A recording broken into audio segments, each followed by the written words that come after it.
Graduation তো শেষ, এখন কি করার কথা ভাবছো? ব্যবসা, আমি অলরেডি একটা ব্যবসা শুরু করেছি, খুব ভালো যাচ্ছে আলহামদুলিল্লাহ। ব্যবসা? কিন্তু এটা তো কোনো ফিউচার নেই, খুবই রিস্কি। কারো কপাল খুলে আবার কারো কপাল খুলেই না। চাটা খেয়ে যেও। আঙ্কেল আমাদের শেষ, তোমার সাথে আমার কথা শেষ।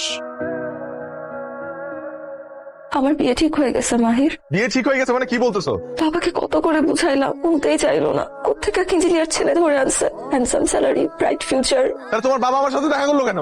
দেখা করলে কি বিয়ে হয়ে যায়?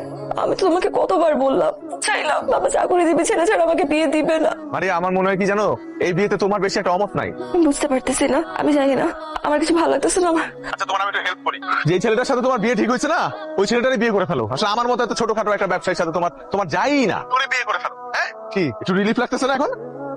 গুড বাই, আর কখনো আমি তোমাকে ফোন করবো না, ভালো থাকো।